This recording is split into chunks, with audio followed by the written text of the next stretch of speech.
नमस्कार 24 टकमा स्वागत छ। म वीरेन्द्र जैरू।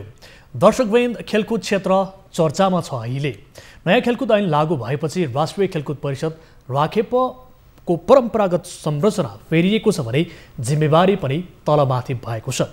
राखेप अन्तर्गत रहेका खेल सङ्घहरूमा रहेका पूर्व खेलाडी एवं प्रशिक्षकहरूले नयाँ ऐन लागू भएपछि धमाधम राजीनामा गर्न थालेका छन् भने परिषदका पदाधिकारीहरूको परम्परागत शक्तिमा अंकुश लागेको छ।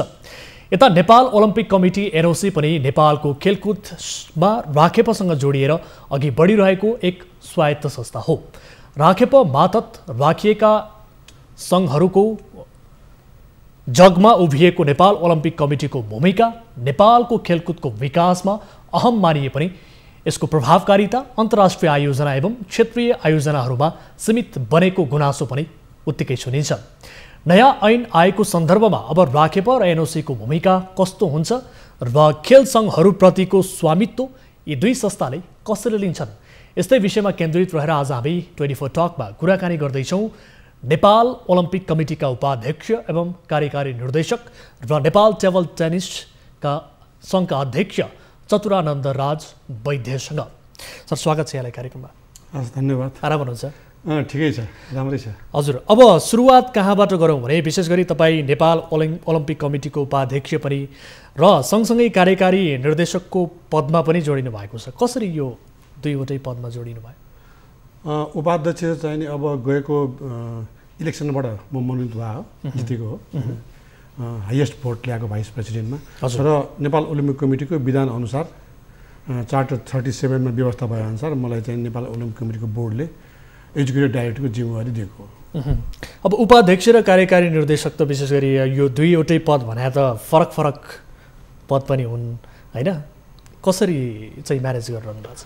जस्तो अब म बोर्डमा छु, बोर्डले गर्ने डिसिजनहरूको चाहिँ इम्प्लिमेन्ट गर्ने काम एजुकेटिभ डाइरेक्टरको हो। यसकारण चाहिँ नि त्यस्तो ठुलो समस्या होला जस्तो मलाई लाग्दैन। हजुर, अब अहिले विशेष गरी यो समयमा अहिले नयाँ खेलकुद ऐनको चर्चा पनि त्यत्तिकै छ। अहिले यो परिस्थितिमा नेपाल ओलम्पिक कमिटीले चाहिँ के गरिरहेको छ, यसबारे जानकारी गराउनुहोस्।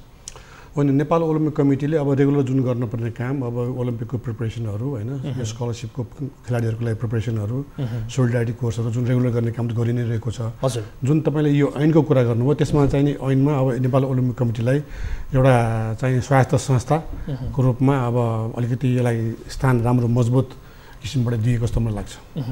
अब विशेष गरी प्रभावकारिता देखिएन। अन्तर्राष्ट्रिय आयोजनामा ओलम्पिकले चाहिँ विशेष गरी एग्रिडेसन कार्ड बनाउने र सहभागिताको तारतम्य मिलाउनेमा मात्रै ओलम्पिक कमिटीको भूमिका चाहिँ सीमित भयो भन्ने गुनासो छ। यसलाई कसरी लिनुहुन्छ यहाँ? यो मेरो विचारमा अब अलिकति कुरा क्लियर गर्नु जरुरी छ। संसारभरि जस्तो कुनै देशमा ओलम्पिक गेम हुन्छ भने अर्गनाइजिङ कमिटी चाहिँ नि त्यो देशको सरकारै हुन्छ र त्यसको ओनरसिप चाहिँ त्यो देशको ओलम्पिक कमिटीले लिन्छ। जस्तो तपाईँले यो साफ गेमको विषयमा कुरा गर्न खोज्नुभयो होला। साफ गेमको विषयमा अब ओलम्पिक जुन अर्गनाइजिङ कमिटी चाहिँ नेपाल सरकार हो। यसकारण चाहिँ नि रमेश सिलवालजी त्यो बेलामा त्यो अर्गनाइजिङ कमिटीको सदस्य हुनुभयो होइन। अब त्यो गेमको होस्ट चाहिँ नि साउथ एसियन ओलम्पिक कमिटीले लियो, जो कि नेपालको ओलम्पिक कमिटीको प्रेसिडेन्ट हो। अनि त्यो गर्नुपर्ने काम एक्रेडिटेसन यताउता जुन नाम इन्ट्री गर्नुपर्ने काम चाहिँ नेपाल ओलम्पिक कमिटी रह्यो। त्यो संसारभरि गर्ने चलन यस्तै हो। यो परम्परागत शैली हो, यो चलन नै हो, यसबाहेक अरू केही पनि चलन होइन, यो तरिका नै हो, यो नियम नै हो। तपाईँ ओलम्पिक गर्नुहोस्, चाहे एसियन गेम गर्नुहोस्, चाहे जुनसुकै गेम गर्नुहोस्, ओलम्पिकको छातामुनि रहेर गर्ने गेमको तरिका यस्तै हो। अब के कस्ता कार्यक्रमहरू नेपालको समग्र खेल उन्नतिका लागि, प्रगतिका लागि ओलम्पिकले गरिरहेको छ त? यो पनि प्रश्न एकातिर बेला बेला उब्जिरहन्छ कि ओलम्पिक कमिटी विशेष गरी केही सीमित भूमिकाहरूमा चाहिँ आफ्नो भूमिका चाहिँ सीमित बनाइरहँदा नेपाल ओलम्पिक कमिटीले नेपालको खेल क्षेत्रको प्रगति उन्नतिका लागि के गर्यो त? सबभन्दा राम्रो प्रश्न हो यो, मलाई राम्रो लाग्यो। संसारमा भनौँ न, अब कुनै पनि देशको खेलको स्तर कहाँ छ भनेर हेर्ने बेलामा त्यो देश कहाँ छ, त्यो देशले कति उन्नति गरेको छ भन्ने कुरा हुन्छ होइन। अब स्पोर्ट्स चाहिँ नि प्रायोरिटीमा, गभर्मेन्टको प्रायोरिटीमा नपरेसम्म त्यसले उन्नति गर्न सक्दैन। हजुर, यो गभर्मेन्टको जिम्मेवारी हो। जस्तो इन्फ्रास्ट्रक्चर बनाउने, ट्रेनिङ गर्ने, सब गर्ने काम चाहिँ गभर्मेन्टको हो। त्यसलाई फेसिलिटेट गर्ने काम चाहिँ नि नेपाल ओलम्पिक कमिटीको। अब तपाईँले जुन डेभलपमेन्टको कुरा गर्नुभयो, त्यो डेभलपमेन्ट जस्तो अब स्कलरसिपहरू, ट्रेनिङ क्याम्पहरू अरू देशको ओलम्पिक कमिटीसँग सहकार्य गरेर ट्रेनिङ पठाउनेहरू कोच लिएर यहाँ ट्रेनिङ गरेर एडभान्स ट्रेनिङ गरेर इलिट प्लेयरलाई बनाउने काम चाहिँ ओलम्पिक कमिटीको हो। अब नयाँ खेलकुद ऐनको विषयमा हामीले केही बेर अघि पनि प्रसङ्ग उठायौँ। यो नयाँ खेलकुद ऐनले चाहिँ विशेष गरी अहिले नेपाली खेलकुद क्षेत्रमा निकै तरङ्ग पैदा गरेको छ र यसले एउटा व्यापक बदलाव हुने किसिमको सङ्केत पनि गरिरहेको छ। यसलाई नेपाल ओलम्पिक कमिटीले कसरी हेरिरहेको छ? अब डेफिनेटली यो नयाँ आएको ऐन चाहिँ नि यो प्रादेशिक संरचनालाई अलिकति एड्रेस गर्ने हिसाबले त्यो स्पिरिटमा आएको भयो होइन। पहिला चाहिँ नि अब जुन 28 साल त्यसपछि 48 सालको नियममा चाहिँ अब यो एकदम सेन्ट्रलाइज थियो। त्यो बेलामा हाम्रो प्रदेश छुट्टीको पनि थिएन, गणतन्त्र पनि थिएन। अब चाहिँ यो प्रदेशको हिसाबले त्यो स्पिरिटमा ल्याएको ऐन भएको हुनाले अब अलिकति डाइभर्सिफाई हुनु स्वाभाविकै हो।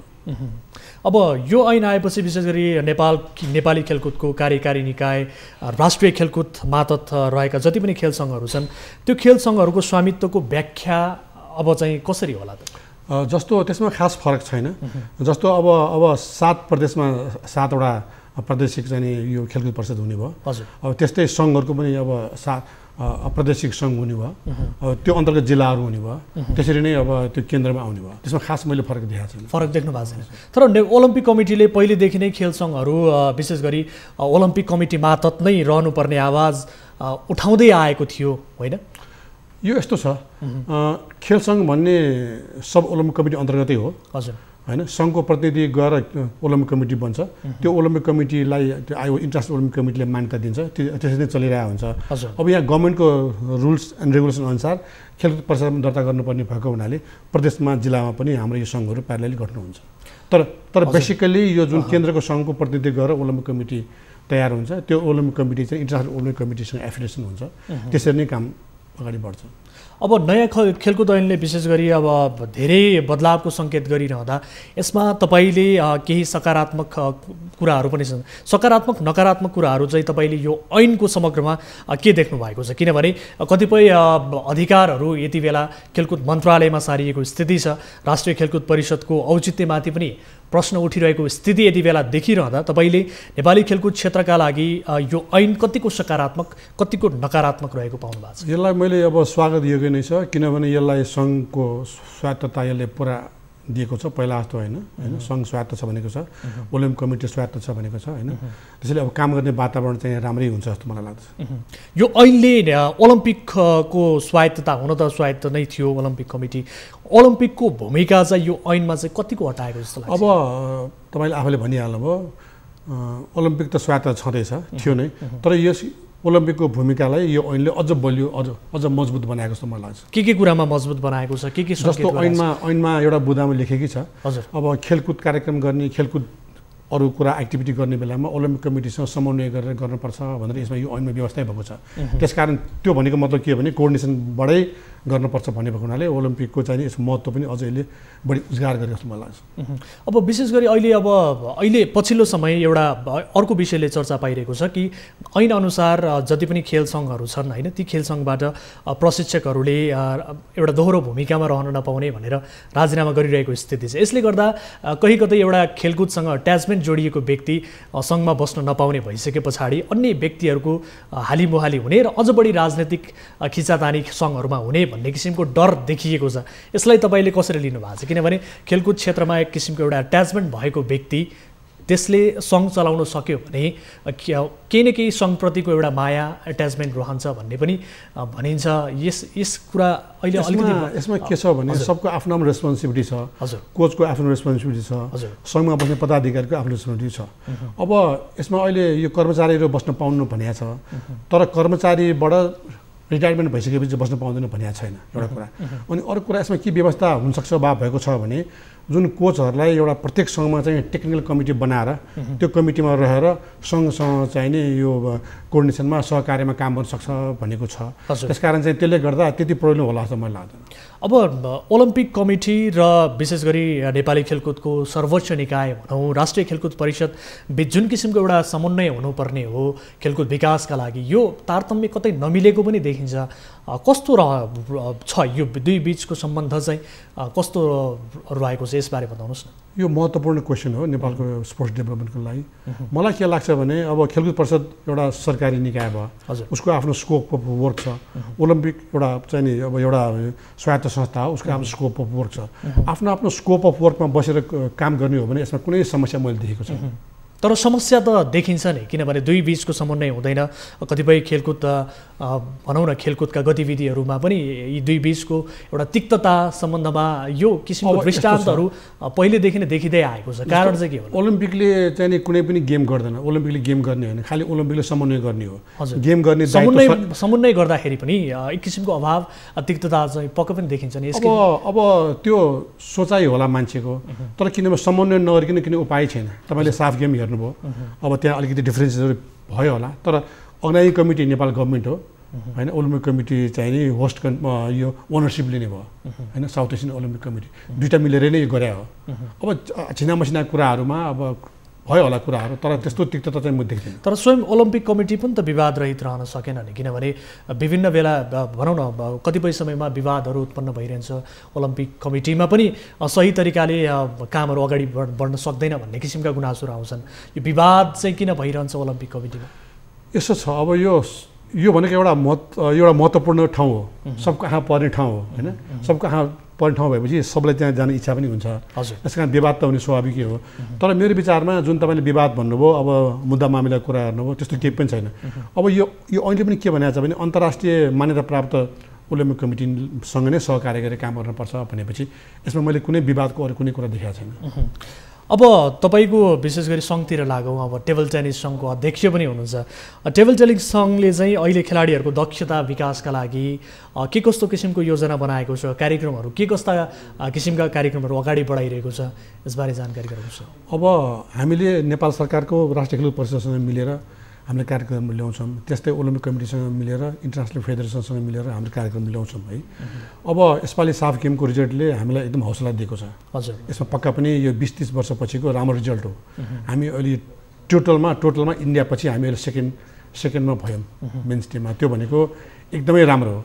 अब मैले अघि नै भने सरकार बलियो भएपछि गेम बलियो हुने भयो, सङ्घ बलियो हुने हो। त्यस कारण चाहिँ अब सरकारको यसमा दृष्टि परोस् होइन, यसमा प्रायोरिटीमा परोस् भन्ने मेरो चाहिँ अब कामना छ। अब टेबल टेनिसको स्थिति अवस्था यति बेला नेपालमा यसको स्कोप चाहिँ के हो? एकदम राम्रो छ। तपाईँले अब संसारमा हेर्नुभयो भने सबभन्दा पपुलर गेम मध्ये पनि पर्छ, नेपालमा पनि पपुलर गेम मध्ये पर्छ। तर एउटा कुरा के छ भने नेपालमा अब मान्छेको करियर डेभलपमेन्टको लागि अब 10 क्लास 11 क्लास 12 क्लास पढेपछि अब करियर छान्ने कि स्पोर्ट्स छान्ने भन्ने कुरामा दुविधा भएर धेरैले छोड्छ मान्छेहरू होइन। त्यो बेलासम्मलाई अब यो मान्छेले कुनै गेम एडप्ट गरेको हुन्छ। तर म यही च्यानल मार्फत के भन्न चाहन्छु भने म पनि अब खेलाडी पनि रहेँ, बिजनेसम्यान पनि रहेँ, पढ्नु पनि पढेँ है। अब पढेर मात्रै त्यो अगाडि बढेको भनौँ न अब खेलाडीहरू र खेलेर अगाडि बढेको खेलाडीहरू चाहिँ नि पढेर खेलेरसँगै अगाडि बढेको खेलाडीहरू चाहिँ नि त्यो धेरै माथि पुग्छ। उसको ब्रेन सार्प हुन्छ, ग्रुमिङ राम्रो हुन्छ होइन, रियाक्सन फास्ट हुन्छ, डिसिसन फास्ट हुन्छ। यसले पढ्नु त परिहाल्यो, तर पढ्नु सँगसँगै खेल्नु पनि पर्छ भन्ने मेरो मान्यता हो। खेलाडीहरूले आफ्नो भविष्य चाहिँ उज्जवल छ है, सुनिश्चित छ भन्ने आधारहरू छ टेबल टेनिस? प्रशस्त छ। किनभने अब तपाईँ टेबल टेनिस कुरा गर्नु हो भने चाहिँ एकजना टेबल टेनिस प्लेयरहरूले अब अहिले सबै स्कुलमा म्यान्डेटरी टेबल टेनिस गेम चाहिँ राखेकै छ। किन सजिलो बन्छ, बोर्ड राखेर एउटा फिजिकल एजुकेसनको नाममा उनीहरूले चाहिँ एक्स्ट्रा कुरिकुलम एक्टिभिटी भनेर त्यो राखेको छ। यसकारण सबै खेलाडीहरू वा कोचहरू कतै न कतै पार्ट टाइम वा यता चाहिँ स्कुलमा इन्भल्भ छ। त्यसले गर्दा उनीहरूको चाहिँ नि अब मेरो इन्कम राम्रै छ, चलेकै छ भन्नुपर्छ। अब यो त भयो विद्यालयहरूको कुरा। विशेष गरी सङ्घले चाहिँ भनौँ न टेबल टेनिसप्रति खेलाडीहरूको आकर्षण बढाउन यसमा चाहिँ भविष्य सुनिश्चित छ है भनेर एक किसिमको ढाडस दिन खेलाडीहरूलाई चाहिँ के गरिरहेछ? तपाईँहरूको भूमिका चाहिँ कस्तो रहन्छ? जस्तो अब सङ्घले गर्ने भनेको हाम्रो ट्रेनिङ हो, त्यो पनि राष्ट्रिय खेलकुद परिषदको चिफ कोचसँग मिलेर ट्रेनिङ गर्ने, त्यो हामीले गरि नै रहेछौँ होइन। तर अब सबै स्कुलमा चाहिँ नि फिजिकल एजुकेसन चाहिन्छ भन्ने जुन मान्यता भइसकेको छ वर्ल्ड वाइड, नेपालमा त्यसको बिस्तारै त्यसको चाहिँ मान्यता अब इस्टाब्लिस हुँदैछ। त्यो इस्टाब्लिस भइसकेपछि अब टेबल टेनिसले पनि कोचले पनि अब त्यो स्पोर्ट्सले पनि अब स्कुलहरूमा कलेजमा ठाउँ पाइसकेको छ। अब ठाउँ पाइसकेपछि अब इम्प्लोइमेन्ट पाउँछ।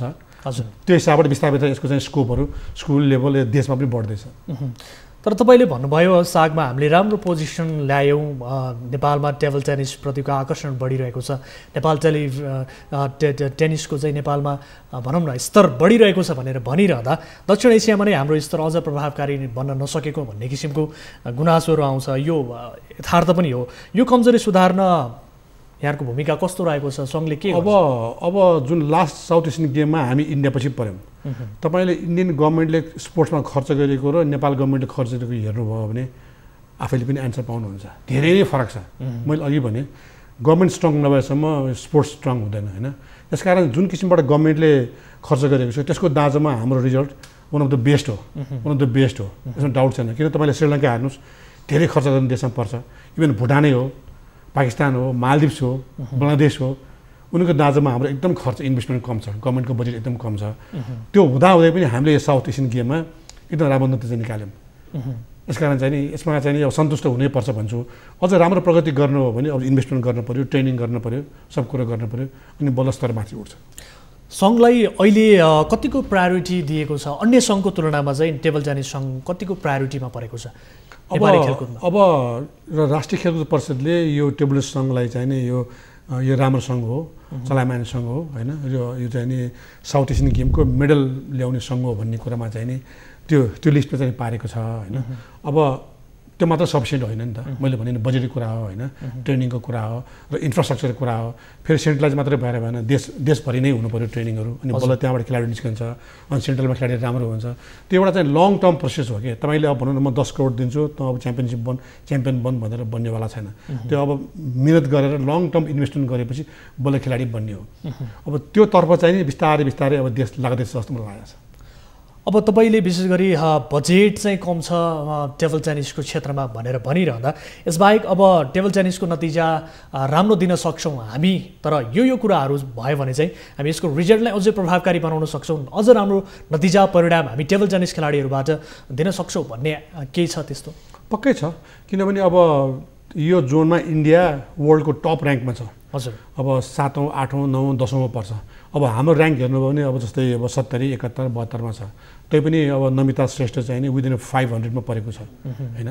अब नेपाललाई हेर्नुहुन्छ भने अब 220 कन्ट्री छ आइटिटिएफमा, 220 कन्ट्रीको संस्था हो यो टेबल टेनिस फेडरेसन। त्यसमा हाम्रो ऱ्याङ्क भनेको त्यस्तै 80, 90, 85मा पर्न आउँछ। त्यो ओभरअल तपाईँले जुन इन्भेस्टमेन्ट, कन्ट्रीको साइज, इकोनोमी हेर्नुभयो भने त्यसलाई नराम्रो भन्नै सक्दैन। अब इन्डियालाई त हामीले अब छुन अलिक गाह्रै हुन्छ होइन, किन त्यसको इन्भेस्ट पनि ह्युज छ, धेरै कुराहरू छ, धेरै माथि गइसकेको छ। अझ योभन्दा राम्रो प्रगति गर्ने हो भने तपाईँले अघि भनेको जस्तै अब ओलम्पिक कमिटी मार्फत अब जुन स्कलरसिपहरू, ट्रेनिङहरू, एक्सपर्टहरू ल्याउने भयो, रेगुलर ट्रेनिङ हुने भयो होइन, इन्फ्रास्ट्रक्चर बढाउने भयो, इक्विपमेन्टबाट इक्विप गर्ने कुराहरूमा त्यो सबै कुरा मिल्दै गयो भने चाहिँ नि अब डेफिनेटली अझ स्तर चाहिँ राम्रो हुँदै जान्छ।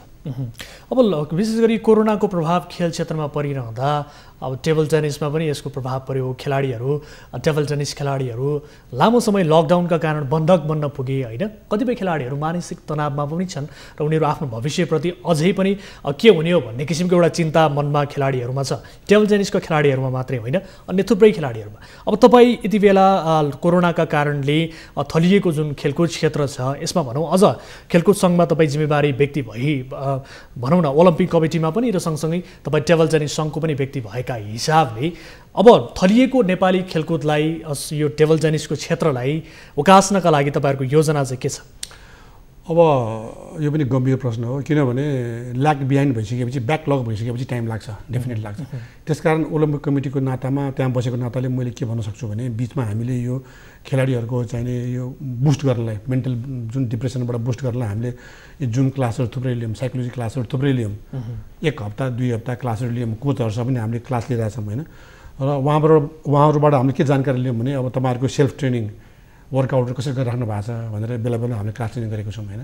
अब यो गभर्मेन्टले अब भाद्र 1 गतेबाट ट्रेनिङ अन गर्ने भनेको छ। त्यही सिलसिलामा ओलम्पिक कमिटीले पनि अब सब सङ्घहरूलाई चाहिँ पत्राचार गरेर जो चाहिँ ओलम्पिकमा जाने जुन गेम, जुन खेलाडीहरू परेको छ उहाँहरूलाई पत्राचार गरेर अब तपाईँहरूको प्लान ल्याउनुहोस्, अब हामी चाहिँ नि सेफ किसिमबाट होइन, जुन कोरोनाको जुन WHO को यो प्रोटोकलमा बसेर कसरी गेम गर्ने भन्ने कुरो हामीले त्यो स्टेप अगाडि बढाइसकेका छौँ। अब तपाईँहरूकै दबाबमा सङ्घहरूकै दबाबमा विशेष गरी सरकारले पनि भदौ 1 गतेबाट चाहिँ खेलकुद क्षेत्रलाई विशेष गरी राष्ट्रिय टिमको प्रशिक्षणलाई चाहिँ चलायमान बनाउने भन्ने किसिमको अनुमति पनि दिएको छ। तर कोरोनाको जोखिम कम भएको छैन। यो अवस्थामा स्वास्थ्यका मापदण्डहरू अपनाएर खेलकुदलाई चलायमान बनाउन कतिको चुनौती छ? चुनौती अवश्य छ, किनभने अब तपाईँलाई पनि थाहा छ भिडभाड छ, को कहाँ के भन्ने कुरो छैन। तर हामीले अब सङ्घहरूले भनौँ, अब रिलेटेड सङ्घहरूले सकेसम्म WHO प्रोटोकललाई ध्यान दिएर अब फिजिकल डिस्टेन्स मेन्टेन गरेर अब भिडभाड नगरेर अब त्यो सबै छलफल गरेर चाहिँ नि अब गेमहरू सञ्चालन अब गर्ने कोसिस गर्दैछ। मेरो विचारमा त्यो अनुसारै अब गेम सुरु हुन्छ होला भन्छु म। अब खतरा चाहिँ छ, अब अलिकति त्यसलाई चाहिँ बचेर कसरी त्यसलाई अब मिनिमाइज गर्ने होइन, बरु अब नम्बर अफ प्लेयरहरू कम गरेर हुन्छ कि कन्ट्याक्ट गेमहरू नगरेर हुन्छ कि अब त्यो कसरी गर्ने भन्ने त्यो प्लानहरू हामी कोच मार्फत लिन्छौँ। अब कोचहरूले चाहिँ डिसाइड गरेपछि हामीले त्यसलाई एप्रुभ दिएपछि अब गभर्मेन्टसँग मिलेर त्यसलाई हामी अगाडि बढाउँछौँ। अब कोरोना अघिको स्थितिलाई कुरा हेर्ने हो भने, फर्केर हेर्ने हो भने नेपालले 13औं दक्षिण एसियाली खेलकुद साग आयोजना गर्यो होइन। त्यो आयोजना सँगसँगै नेपाली खेलकुद क्षेत्रको एक किसिमको हाइट पनि, स्तर पनि बढेको देखियो केही हदसम्म। तर कोरोनाले अब नेपाली खेलकुद क्षेत्रलाई चाहिँ भनौँ न धेरै कुराहरूमा घाटा गरेको छ। कहाँ पुग्छ नेपाली खेलकुद कोरोना पछि? डेफिनेटली ल्याक बिहाइन्ड छ होइन। आज एकजना खेलाडीसँग मैले बिहान कुरा गरेको थिएँ, अब तिम्रो यो ब्याक फर्ममा आउन कति महिना लाग्छ भन्दाखेरि उसले अब धेरै साधारण गफमा 1 महिना पुग्छ होला भन्ने भयो, तर खेलाडीले के भन्यो भने मलाई 4 महिना लाग्छ होला भन्यो। हजुर होइन, त्यस कारण डेफिनेटली टाइम लाग्छ, किनभने यो ब्याकलग हो। अब फेरि कन्टिन्युस मेहनत गरेको खण्डमा त्यो नआउने भन्ने कुरै छैन। अनि जुन साफ गेमको सफलताको तपाईँले कुरा गर्नुभयो, त्यो इमिडिएटली आएको सफलता होइन। त्यो यो साफ गेमको लागि भनेर नेपाल सरकारले, ओलम्पिक कमिटीले सब मिलेर 4 वर्षदेखि लगातार क्लोज क्याम्पमा राखेर यो ट्रेनिङ गरिरहेको अवस्थापछि बल्ल यो चाहिँ रिजल्ट आएको हो। यो इमिडिएटली अब ल साफ गेम हुने भयो, ल खेलाडीहरू भाग लियो भनेर इमिडिएटली रिजल्ट आएको होइन।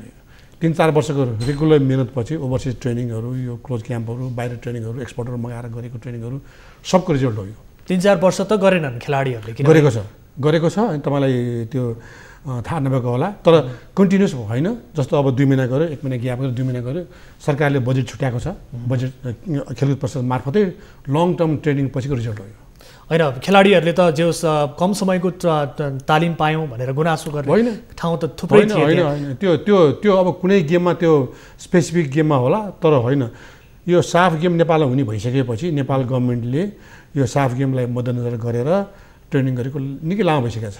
बिचमा ग्याप भयो, किन साफ गेम सर्यो, फेरि अन्यल भयो, ल के गर्ने भन्ने धेरैपल्ट सर्यो, फेरि सुरु भयो, 2 पल्ट सर्यो होइन। अब तपाईँको हिसाबमा अब यो साफ गेम हुने भइसकेपछि ट्रेनिङ भएर भन्ने कुरा जुन आयो त्यो होइन। साफ गेमलाई ध्यानमा दिएर खेलकुद परिषदले लङ टर्म ट्रेनिङ गरिरहेको 3 वर्ष भइसक्यो। तर नेपाली खेलकुदको जहिले पनि प्रतियोगिता मुख्यमा अन्तर्राष्ट्रिय होस् अथवा राष्ट्रिय होस्, अन्त यो प्रतियोगिताको मुख्यमा चाहिँ तयारी गर्ने परम्परा त पुरानै हो नि। यसलाई त हामीले नकार्न मिल्दैन नि। मिल्दैन। यो कसरी सुधार्ने यो कुरा पक्कै हो। हजुर, अब यो सबैको प्रश्न मैले एउटै जवाफमा दिन्छु। जस्तो अब साफ गेम हुने भइसक्यो, अब बजेटको अलमल छ होइन। साफ गेम हुने भइसक्यो, बजेटको अलमल छ भन्नाले अब त्यो अलमलबाट तपाईँले बुझ्नु न इन्भेस्टमेन्ट कति भइरहेछ, कसरी भइरहेछ होइन। इन्भेस्टमेन्ट टाइममा भएर अलि लङ टर्म ट्रेनिङ गर्न पायो भने खेलाडीले राम्रो खेल्न पाउँछ, ट्रेनिङ सबै कुरा हुन्छ। सब कुरा हतारमा भएको हुनाले अब बजेट स्याङ्सन भयो, फेरि हुने नहुने कुराहरू भयो, सबले गर्दाखेरि चाहिँ अलिकति त्यो खालको चाहिँ त्यहाँ स्थिति सिर्जना हुनु गएको जस्तो लाग्छ मलाई।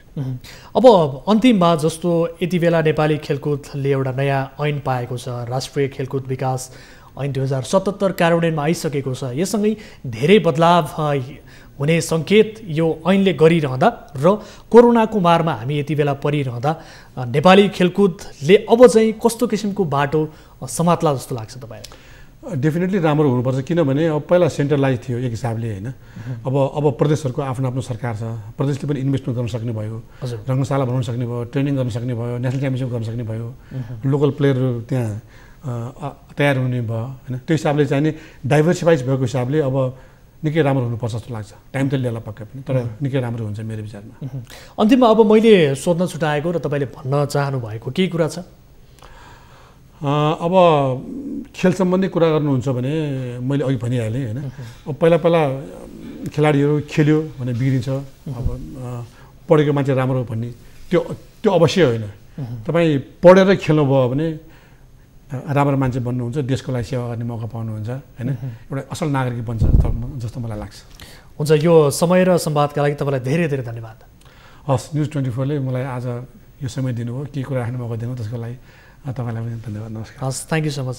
दर्शकवृन्द, उहाँ हुनुहुन्थ्यो नेपाल ओलम्पिक कमिटीका उपाध्यक्ष एवं कार्यकारी निर्देशक र नेपाल टेबल टेनिस सङ्घका अध्यक्ष चतुरानन्द राज वैद्य। उहाँसँग हामीले विशेष गरी नयाँ ऐन लागू भएसँगै, कार्यान्वयनमा आएसँगै अहिले अब नेपाल ओलम्पिक कमिटीको भूमिका के र यो ऐनलाई ओलम्पिक कमिटीले कसरी लिइरहेको छ र सँगसँगै उहाँ टेबल टेनिस सङ्घको अध्यक्ष भएका हिसाबले पनि टेबल टेनिसको स्थिति अवस्था अहिले के छ र यसमा खेलाडीहरूले भविष्य देख्ने सम्भावना, आफ्नो सुनिश्चित गर्न सक्ने सम्भावना के कस्ता छन्, यस्तै सन्दर्भमा केन्द्रित रहेर आज हामीले 24 टकमा कुराकानी गऱ्यौँ र यो कुराकानी सँगसँगै आजलाई समय सकिएको छ। हामी निरन्तर न्युजमा छौँ। नमस्ते। कोरोनाले सिर्जना गरेको सङ्कटमा पल पलका न्युज अपडेट र हर क्षेत्रको कभरेजका लागि न्युज 24 नेपाल युट्युब च्यानललाई सब्स्क्राइब गर्नुहोला।